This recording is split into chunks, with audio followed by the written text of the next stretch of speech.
प्रीतम अक्षरातीत ने हमें कलश की जो वाणी दी है,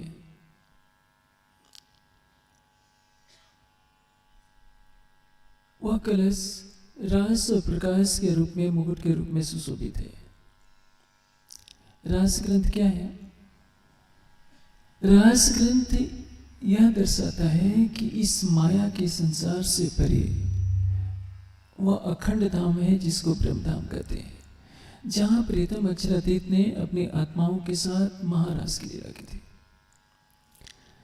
यह भेद बिना तारतम्य ज्ञान के कोई स्पष्ट नहीं कर सका था, क्योंकि गीता पढ़िए, वेद पढ़िए, उपनिषद पढ़िए, दर्शन शास्त्र पढ़िए, पढ़ तो सभी लेते हैं, उसके शब्दों की व्याख्या भी करते हैं, लेकिन परमात्मा कहाँ है और कैसा है, इसकी व्याख्या बिना तारतम्य ज्ञान के आज तक संसार में कोई कर नहीं पाया था। इसलिए हिंदू धर्म ग्रंथों का सार तो क्या कहा गया? जो रास ग्रंथ जो भागवत में वर्णित है और उसका विस्तृत वर्णन इंद्रावती मुख हो प्रकाश। रास का सार क्या है? तारतम। तारतम का सार है जागनी। रास ग्रंथ के साथ प्रकाश की वाणी उतरती है अवश्य में। प्रकाश ग्रंथ का मूल लक्ष्य है यह पहचान कराना कि जागनी ब्रह्मांड में आत्माओं का प्रीतम कहाँ है, और ये बात हर अधिकतर प्रकरणों में दर्शाई गई है। बैठा आपण माहे कहे, पर साथ माहे कोई बिल्लो रहे। महावती जी के धाम हृदय में प्रीतम अक्षरातीत लीला कर रहे हैं, क्योंकि उस समय सुंदर साथ में दो वर्ग हो गए थे। एक वर्ग बिहारी जी की गादी को प्राथमिकता दे रहा था कि देवचंद जी की गादी पर बिहारी जी विराजमान है, इसलिए धामधनी उनके अंदर है, और एक वर्ग महावती जी के तन से अवतरित होने वाली वाणी का रस स्वादन करके उनके धाम हृदय में अक्षरातीत की पहचान कर रहा था। प्रकाश की वाणी यह दर्शाती है, रास प्रकाश के साथ खटुती की वाणी उतरती है। तीनों किताबें हफ्से में खटुती में वीरा को दर्शाया गया, और कलश की वाणी केवल 2 चौपाइयाँ उतरी थी, और आगे जाकर सूरत में कलश गुजराती उतरी, जिसका हिंदी अवतरण अरूप सर भगवान। इसी कलश का एक प्रकरण है दया को प्रकरण। अब तो मेरे पिया की दया न समावे इंट। महावती जी की आत्मा कह रही है कि मेरे प्रीतम अक्षरातीत ने जो मेरे ऊपर दया की है, वो इस ब्रह्मांड में समा नहीं सकती। दया, कृपा और प्रेम तीनों चीजें हैं। परम धाम में राज्य दया नहीं कर सकते। दया का अर्थ क्या है? कोई बहुत दुख में हो तो उसको उबार लेने पर करुणा के भावों में वह बात कही जाती है कि आपने हमारे ऊपर दया की है। कोई पैसे से कंगाल हो गया हो, दिवालिया हो गया हो, कोई नदी में डूब रहा हो, आपने उसको हाथ पकड़ करके डूबने से बचा लिया। इससे तो वाणी में कहा है, हवे कालो कालो मोह जलती उठती महावती मारा भरतार। मेरे प्रीतम मैं मोह के सागर में डूब रही थी, जिसने इस मोह के सागर से निकाला है, जिसने महावती जी के धाम हृदय में अपना आसन लगाया है, परम धाम की वाणी अवतरित की है, तो महावती के शब्दों में इस संसार में उसको दया कहा जाएगा। कृपा किसको कहेंगे?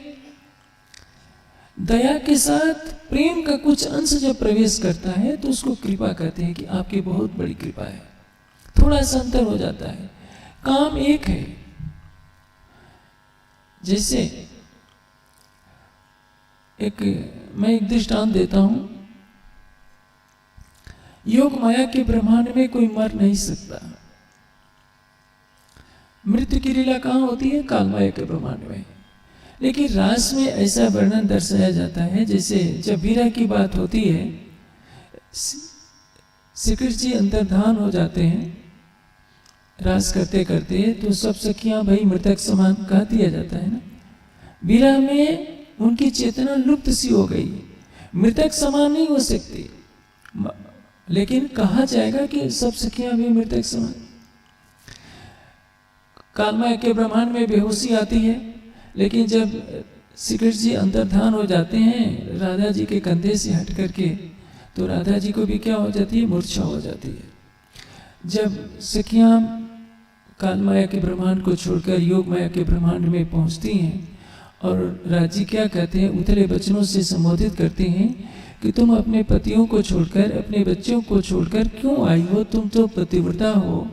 तो उसमें स्थिति क्या होती है, सभी बेहोशी हो जाती है। कालमाया के ब्रह्मांड में केवल बेहोशी की बात करें तो चलती है, लेकिन योग माया के ब्रह्मांड में बेहोशी की बात व्यवहारिक रूप में नहीं है, लीला रूप में सारी बातें दर्शाई गई है कि जैसे सचमुच बेहोश हो गई हो। वैसे ही एक क्षण के लिए मान लीजिए परम धाम में यमुना जी में कोई डूब नहीं सकता, लेकिन एक क्षण के लिए मान लीजिए डूब रहा हो और राज्य बचा लें तो क्या कहेंगे, प्रेम। कल्पना कीजिए राज्य और श्यामा जी झीलना कर रहे हों, श्यामा जी पहले तो परम धाम में मैं कह देता हूं कोई डूब ही नहीं सकता, इच्छा अनुसार सारी लीला है। लेकिन परम धाम में डूबने से बचाया जाए तो उसको क्या कहेंगे, प्रेम। और वही योग माया के ब्रह्मांड में डूबने से बचाया जाए तो क्या कहेंगे, कृपा।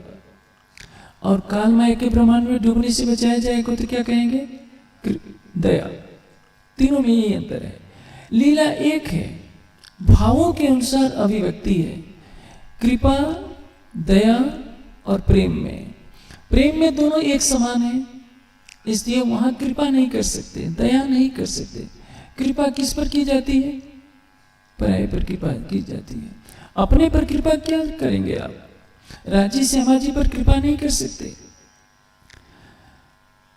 अर्जी ये सेवा पूजा में जरूर वर्णन है कि मेहर का सागर दिल में लिया, तब रूहों के दिल में खेल देखने का ख्याल पूजा। कृपा को अरबी में मेहर शब्द से संबोधित किया जाता है। कृपा के साथ प्रेम शब्द जोड़ देंगे, प्रेममयी कृपा, तो उसको कहते हैं मेहर। कृपा और प्रेममयी कृपा दोनों में अंतर है। जैसे आपके पड़ोसी के पास खाने को ना हो, किसी कारण से दिवालिया हो गया हो, आपने 1 लाख रुपए दिया तो क्या कहेंगे आप, आपने बहुत बड़ी कृपा की है। आपकी पत्नी का जन्मदिन है, आपने पत्नी के जन्मदिन पर 1 लाख का आभूषण उसको दे दिया तो क्या कहेगी, आपकी प्रेम में ही कृपा। कृपा नहीं कहेगी, क्योंकि आप किसी पराये को नहीं दे रहे हैं, आप अपनी अर्धांगिनी को दे रहे हैं। इसलिए राज्य आत्माओं पर कृपा नहीं कर सकते, वो प्रेम में ही कृपा करते हैं, जिसको अरबी में मेहर शब्द से संबोधित करते हैं। दया भी नहीं कर सकते। हाँ, दया इस संसार के भाव में हमें दया करना पड़ रहा है, दया शब्द कहना पड़ रहा है। जैसे परम धाम में क्या होता है, राज्य के दिल की इच्छा से सब कुछ होता है। काल माया के शब्दों में उसको हम हुक्म कह सकते हैं, आदेश कहते हैं। परम धाम में राज्य किस पर आदेश देंगे, सभी तो उन्हीं के स्वरूप हैं। अपने को कोई क्या आदेश दे सकता है, आदेश दूसरों पर दिया जाता है, कृपा दूसरों पर की जाती है। लेकिन अपने स्वरूप को जब कुछ कहा जाता है तो उसको क्या कहते हैं, उसको इस दुनिया के शब्दों में, काल माया के शब्दों में हुक्म कहते हैं। जैसे मान लीजिए, मैंने कई बार चर्चा में दृष्टांत भी दिया है, पति जब कार्यालय में होता है तो चपरासी से कहेगा, आदेश देगा, मेरे लिए 1 गिलास पानी लाओ। पत्नी को घर पर आकर नहीं कह सकता है कि मेरा आदेश है 1 गिलास पानी लाओ, वो ये कहेगा कि मुझे प्यास लगी, 1 गिलास पानी पिला दो। दोनों जगह वही व्यक्ति पानी मांग रहा है, लेकिन बोलने का लहजा अलग होगा। इसलिए परम धाम में राज्य के दिल में जो चीज आती है उसको इस संसार की भाषा में हुक्म कहते हैं। वास्तव में हुक्म नहीं होता, इस संसार के भावों में हुक्म होगा। हके हुक्म किया वतन में सुपुजत अंग असल। लेकिन कह रही क्या, राज्य के दिल की इच्छा है, इसलिए इच्छा को इस संसार के शब्दों में हुक्म या आदेश कह देते हैं, जिसको हुक्म कहते हैं, हिंदी में आदेश शब्द कहते हैं। अब राज्य परमधाम की आत्माओं को जो मोह के सागर में डूब रही थी, मर्जिया हो काढ़ी मुझे, मर्जिया किसको कहते हैं? जैसे समुद्र में गोताखोर डुबकी लगाता है और मोतियों को चुनता है, वैसे परम धाम की आत्माओं को जो मोह के सागर में डूब रही थी, राज्य ने अपनी परम धाम की मोतियों को निकाला है इस माया के सागर में। क़यामत में भी मोती शब्द आया है। इन मोती का मूल कहियो न जाए, ना किन्हू कानों सुनाए। कीर्तन में भी मोती शब्द आया है। जंजीरा मुसाब के मोतियों में पिराइए जब, जिनसे जिनस मिलाइए पाइए मगज मैंने सब। जंजीरा मुसाब के मोतियों में पिरोइए जब, यहाँ भी मोती किसको कहा गया है? परम धाम की ब्रह्मात्माओं को। इन मोती का मोल कहियो न जाए, महामती के लिए मोती शब्द प्रयोग हुआ है। वैसे ही हर ब्रह्मात्मा परम धाम की वो मोती है जो इस मोह के सागर में डूबी हुई है, और अक्षरातीत दया करके उनको निकालते हैं। अब देखिए, मैं आपको एक दृष्टांत दे रहा हूं, उससे दया, कृपा और प्रेम तीनों बातें समझ में आ जाएगी। एक राजा है, घूर वन में घूम रहा है। अचानक एक सुंदरी नवयुवती कन्या भटक गई है, वन में अकेले भटक रही है, रो रही है। राजा उसके पास जाता है, कहता है कि तुम मेरे राजमहल में चलो। अब वो पहले मिलन को क्या कहेंगे? दया, क्योंकि वो दया दिखाया है। यदि राजा नहीं होता तो पता नहीं वन में कोई जंगली जानवर उसका शिकार कर लेता। राजा जब ले जा रहा है तो वो क्या कर रहा है? कृपा कर रहा है, और महल में ले जाकर विवाह कर लेता है, अपनी पटरानी बनाकर अपने सिंहासन पर बगल में बैठाता है। तो क्या कर रहा है? प्रेम कर रहा है। एक ही कन्या के साथ एक ही राजा का व्यवहार तीन रूपों में दिखाई देता है। कहीं पर वह दया है, कहीं पर वह कृपा है, और कहीं प्रेम में ही कृपा है, जिसको आप अरबी में मेहर शब्द कहते हैं। मेहर का अर्थ क्या होता है? अक्षरातीत ने अपना सारा हृदय लुटा दिया, इसको कहते हैं मेहर का सागर। अक्षरातीत के हृदय में जो आठों सागरों का रस समाया है, वो सब कुछ आत्माओं को प्राप्त होने लगे, इसको कहते हैं मेहर की प्राप्ति। अब महामती जी की आत्मा हम सुंदर साथ को दर्शा रही है कि राज्य हमारे ऊपर इस माया के संसार में कितनी दया दिखा रहे हैं। अपनी तरफ से वो प्रेम कर रहे हैं, लेकिन दया से तो निकल रहा है कि यदि राज्य हमें इस मोह सागर से नहीं बचाते तो इस मोह सागर से काढ़ने वाला अब कभी न मिल सी। आप देखिए, आज हिंदू समाज किसकी भक्ति करता है? ब्रह्मा विष्णु महेश लो सो भी पैदा माया मोह अहंकार। नारायण तक तो बहुत कम हिंदू जानते हैं। नारायण के बड़े अक्षर कौन है ये भी कोई नहीं जानता। अक्षरातीत की तो बात ही छोड़ दीजिए। राज्य ने इस माया के सागर में हमें परम धाम के ज्ञान का प्रकाश दिया, अपने स्वरूप की, अपनी लीला की पहचान बताई। माया के संसार में इस माया के तन से बैठे बैठे दर्शन पाने के लिए, उनसे साक्षात बातें करने के लिए चितवनी की राह बताई। इससे बड़ी मेहर और कुछ नहीं हो सकती कि उनके परम धाम के 25 पक्षों में जो कुछ होता है, आठों सागरों में जो कुछ है, उनके हृदय का सारा रस हर ब्रह्मात्मा के अंदर आ जाए। इससे बड़ी मेहर और कुछ नहीं होती। इसलिए महामती जी की आत्मा कह रही है, अब तो मेरे पिया के दयान समावे इंद्र, एक गुण मुझे क्यों बिसरे, मोसो हुए सब अखंड। महामती जी की आत्मा कह रही है, एक गुण मुझे क्यों बिसरे। प्रीतम अक्षरातीत ने जो मेरे ऊपर दया की है, कि मेरे अंदर जो तारतम्य ज्ञान का प्रकाश दिया है, मोसो हुए सब अखंड। अब सारा ब्रह्मांड, वेद कतियब की दोनों धाराओं के जितने प्राणी रहते हैं, इस समय संसार में 7 अरब से ज्यादा लोग रहते हैं, सबको अखंड मुक्ति मिल जाएगी। पहले ये संभव नहीं था। किन माया पार न पाया, किन कहियो न मूल वतन, स्वरूप न कहियो काहू ब्रह्म को कहे, उठ चले न मन वचन। इस संसार में आज तक कोई भी नहीं बता पाया था कि परमात्मा का स्वरूप क्या है, माया से भरी अक्षरातीत कहाँ है, कैसा है। लेकिन उस अक्षरातीत ने इस तारतम वाणी के माध्यम से, जिसकी चर्चा की जा रही है, हमको धाम स्वरूप लीला की पहचान कराई, अपने दीदार की राह बताई, जो आज तक सृष्टि में कभी भी किसी ने न किया था, न इस ब्रह्मांड के बाद कोई कर सकेगा। इसलिए कहते हैं मोसो हुए सब अखंड, करने वाले कौन है? स्वयं अक्षरातीत। शोभा किसको मिल रही है? महामती को। इसलिए महामती जी की आत्मा कह रही है कि राज्य की कितनी बड़ी दया है, सुहागनियों पिया दया गुण कैसी कहूं। वह क्या है?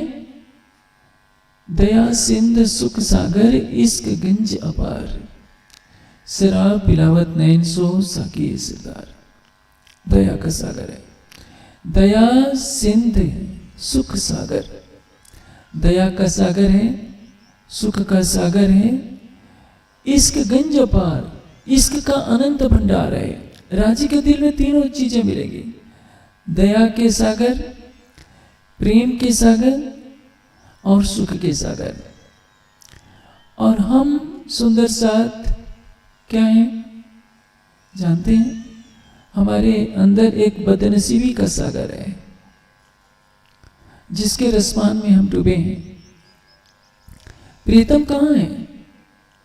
सारी वाणी को कहा जाए एक पंक्ति में लिखिए तो आप क्या लिखेंगे? हक नजीक से रख से। इस एक चरण को याद कर लीजिए, सारी वाणी को एक पंक्ति में लिखना हो गया। राजी हमारे प्राण की नली से निकट है, ये बात परम धाम में भी नहीं मालूम थी, क्योंकि लीला किस में होती है? हकीकत में। मान लीजिए राज्य तीसरी भूमि के में हो और सखियां वनों में जाएं तो क्या मन में रहेगा? राज्य वहां है। एक काल माया के ब्रह्मांड में तारतम वाणी के अवतरण के पश्चात हमको पता चला है कि हक नजीक से रख से, राज्य हमारे प्राण की नली से भी निकट है। ब्रज में नहीं पता था, रास में भी नहीं पता था, देवचंद जी के तन से होने वाली लीला में भी यह बात नहीं मालूम थी कि हक नजीक से रख से। हमें इस जागने के ब्रह्मांड में जब खिलवत परिक्रमा सागर श्रृंगार का अवतरण होता है तो पता चलता है।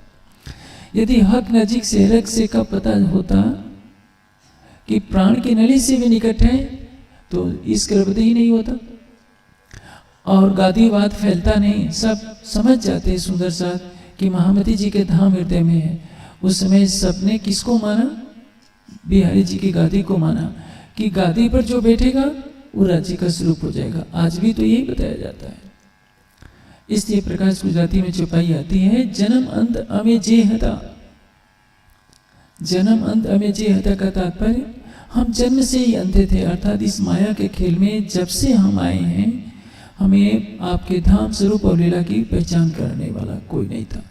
तेता तवे देखिता करया, आपने जागृत बुद्धि की दृष्टि दी, जागृत ज्ञान की दृष्टि दी, हमारे ज्ञान चक्षुओं को खोल दिया और वो दिव्य दृष्टि प्रदान की कि हमें सब कुछ पता चल गया।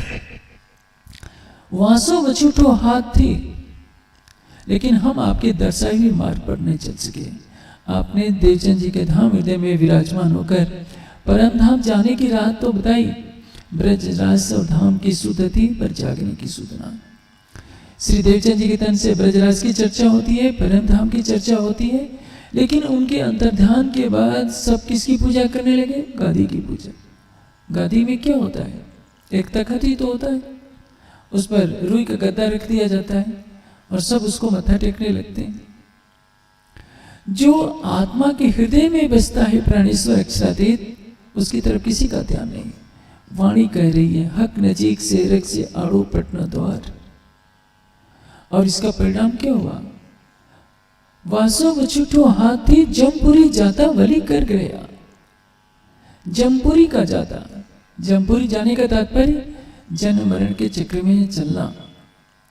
सुंदर साथ, यदि अपने धाम हृदय में विराजमान अक्षरातीत की पहचान नहीं करेंगे केवल गादीवाद से लिपटेंगे तो उनको सत्य की पहचान नहीं होगी। वाणी क्या कह रही है? अर्ज तुम्हारा मेरा दिल है, इत आई करो आराम। हमारी आत्मा का हृदय ही धनी का धाम है। और अक्षरातीत कहाँ है? हमारी आत्मा के प्राण के भी सीवे निकट। यदि सखियों को रास में पता होता यह रहस्य कि रांची हमारे आत्मा के धाम हृदय में है, तो रांची कभी भी अंतर्धान नहीं होते। ब्रज में किसी को भी पता नहीं था, इसलिए 12वें दिन की जुदाई ब्रज में झेलनी पड़ी। रास में भी सबने अलग मान लिया था कि राजी तो हमसे अलग हैं, हमारे बस में हो गए, तो राजी को अंतर्धान होना पड़ा। और इस बदनसीबी की क्या सजा हो सकती है कि 300 वर्ष हो गए वाणी को अवतरित हुए, हम आज भी नहीं सिंधी के उस कथन को मानने के लिए तैयार हैं कि हक नजीक सेहरक से। रांची हमारे प्राण की नली से निकट है। ये एहसास जिस दिन सब सुंदर साथ को हो जाएगा तो समझ लीजिए जागने का लक्ष्य पूरा हो जाएगा। लेकिन हम चौपाइयाँ पढ़ सकते हैं, उसकी व्याख्या कर सकते हैं। आंतरिक बोध होना चाहिए कि क्या रांची हमारे प्राण के निकट है कि नहीं है। हमारी आत्मा के धाम हृदय में जिस दिन अनुभूति हो जाए कि रांची हमारे आत्मा के धाम हृदय में है, तो इससे के बाद कुछ बाकी नहीं रहता। लेकिन जैसे कहावत कही जाती है ना, कबूतरों को सिखाया गया था कि शिकारी आएगा दाना डालेगा, फंसता नहीं। कबूतरों ने रट लिया, शिकारी आता है दाना डालता है, फंस गए हैं, खा भी रहे हैं, फिर भी बोल रहे हैं शिकारी आएगा दाना डालेगा, फंसना नहीं। शिकारी ने फंसा भी लिया है, दाना डाल भी दिया है, कबूतर खा भी रहे हैं। वाणी का अवतरण हो भी गया, सागर श्रृंगार की वाणी अवतरित हो गई।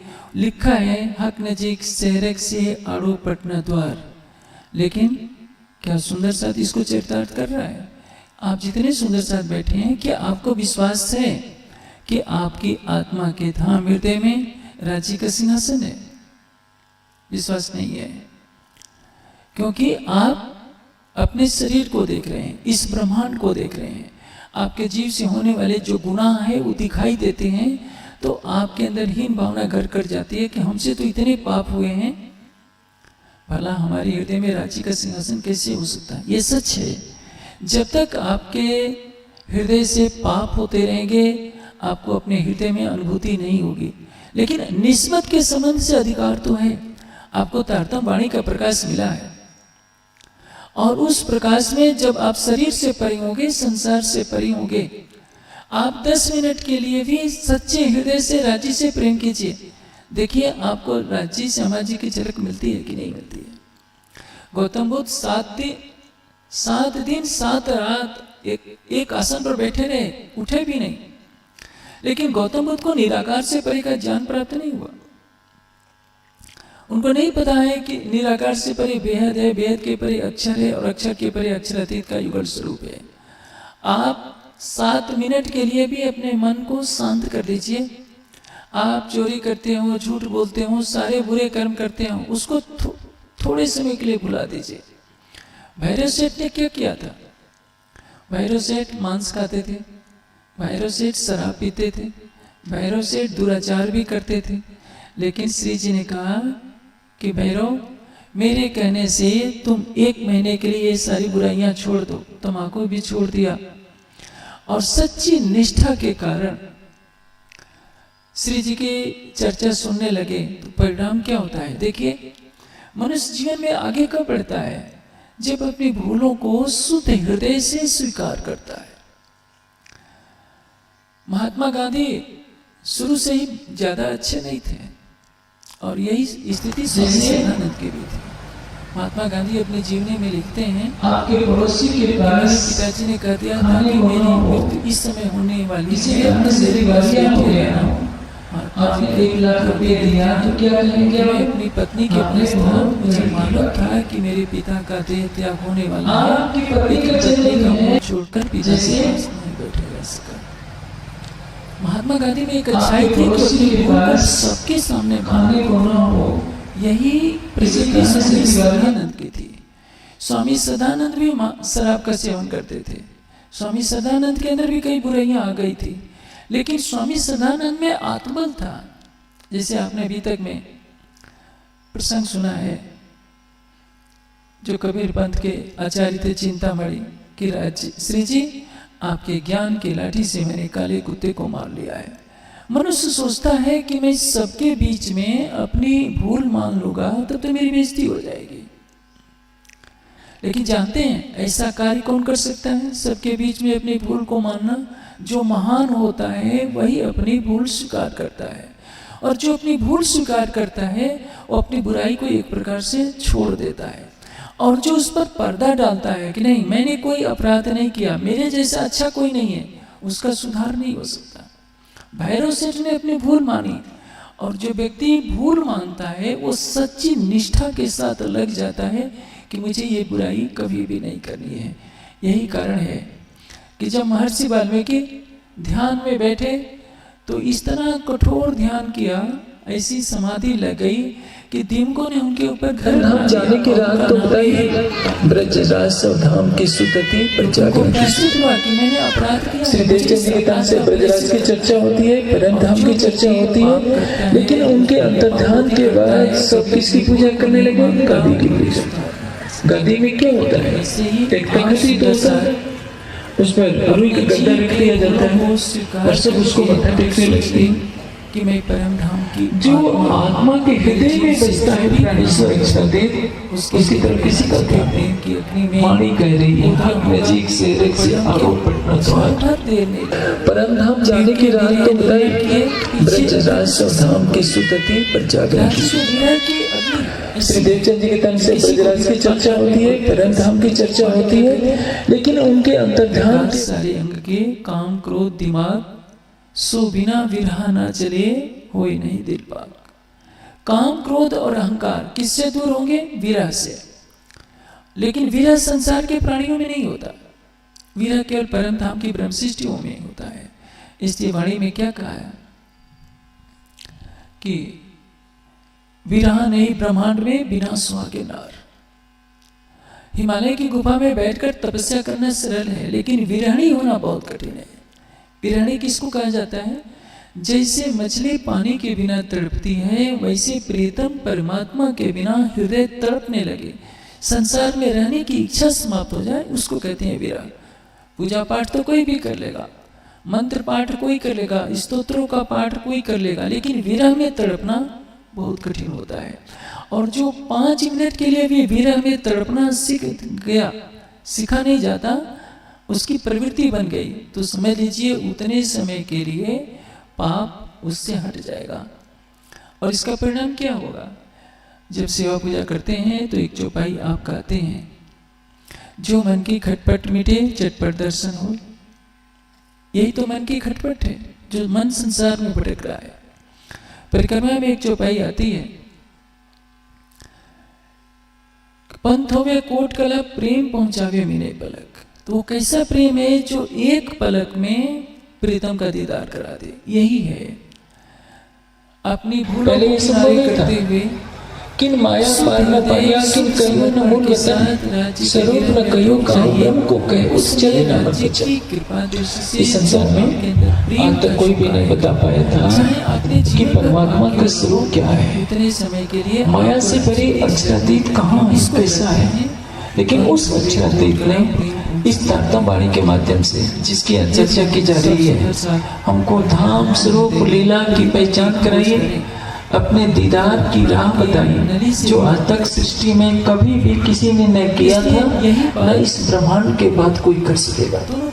इसलिए कहते हैं मोसो हुए सब अखंड, करने वाले कौन है? स्वयं। शोभा किसको मिल रही है? महावती। इसलिए महावती जी की आत्मा करेंगे कि राज्य की कितनी बड़ी दया है, सुहागनियों पिया दया गुण कैसे को कि कलुबे मोमिन अर्श से मनस्त, मोमिन का दिल ही अर्श है। यदि हम उस प्रीतम को अपने हृदय में खोजना चाहते हैं तो अपने पाप पुण्य की परिभाषा को किनारे कर दीजिए। मैं पापी हूं या पुण्यात्मा, इसको छोड़ दीजिए। आप ये समझिए कि मैं अक्षरातीत की अर्धांगिनी हूं। मैं आपको एक दृष्टांत देता हूं। एक माँ का बच्चा धूप धूल में लिपटा हो, कीचड़ लगी हो उसके हाथों पैरों में, तो क्या माँ उसको धुतकार देती है? वो दौड़ता हुआ आता है तो माँ उसको गले जरूर लगाएगी, यदि वो भारतीय नारी है तो। भले ही उसके कपड़े गंदे हो जाएं, लेकिन अपने बच्चे को गले लगाएगी। एक माँ अपने बेटे से जितना लगाव रख सकती है, उससे अरबों गुना खरबों गुना अक्षरातीत आपको चाहते हैं, आप ही नहीं चाहते। समस्या यहाँ खड़ी होती है। आप अपना